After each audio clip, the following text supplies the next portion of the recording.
Le procès du chroniqueur Bachir Fofana devant le tribunal des flagrants délits de Dakar dépasse largement le cadre d'un simple « Avant de commencer la vidéo, un petit geste qui fait toute la différence. Abonne-toi dès maintenant à ma chaîne, Continent 221. Active la cloche pour ne rien rater des infos fortes, vraies et sans filtre. Merci pour ton soutien. Place maintenant à la vérité. Différent judiciaire.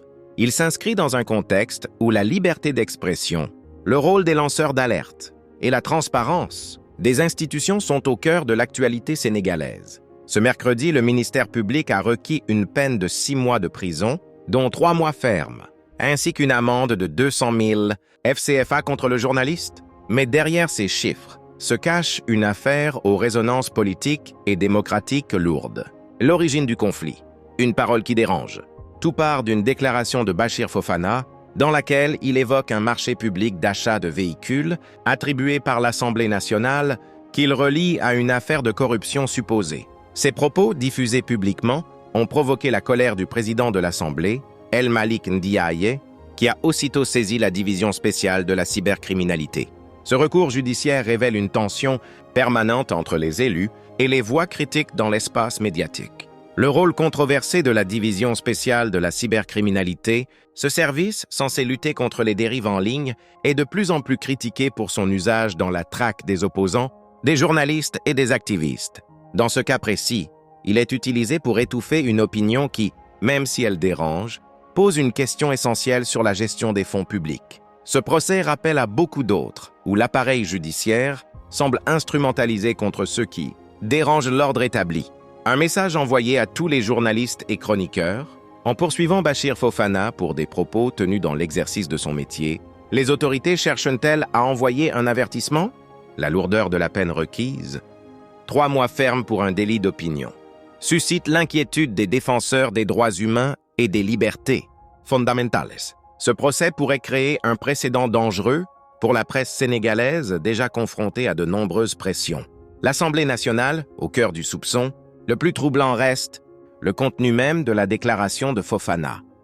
Un marché public douteux, des soupçons de corruption, des liens avec un ancien ministre, autant de points qui mériteraient une enquête indépendante et sérieuse. Plutôt que de répondre par des clarifications ou une ouverture à la transparence, la réaction a été judiciaire et répressive. Pourquoi fuir le débat public si tout est en règle? Le silence coupable des grandes figures politiques et médiatiques? Depuis l'éclatement de cette affaire, rares sont les hommes politiques ou les grandes figures médiatiques qui ont pris la parole pour défendre Bachir Fofana ou, à tout le moins, appelé à un débat démocratique serein. Ce silence témoigne d'un climat de peur ou d'une connivence tacite avec les méthodes d'intimidation en vigueur. Ce manque de solidarité fragilise l'ensemble du tissu démocratique sénégalais. Une opinion publique de plus en plus vigilante, mais cette fois-ci, l'opinion ne semble pas prête à se taire. Sur les réseaux sociaux, dans les médias alternatifs et dans les discussions populaires, le nom de Bachir Fofana est devenu un symbole de résistance face à l'oppression déguisée. Le peuple sénégalais comprend que cette affaire dépasse l'homme pour toucher à un principe fondamental, celui de pouvoir parler librement, sans craindre la prison. Le procès de Bachir Fofana pose une question cruciale à toute la société. Dans quelle république voulons-nous vivre? Une où le pouvoir utilise la loi pour faire taire, ou une où la vérité peut déranger sans répression? Dans une démocratie réelle, l'opinion, même critique, doit être protégée. Le Sénégal est à un tournant.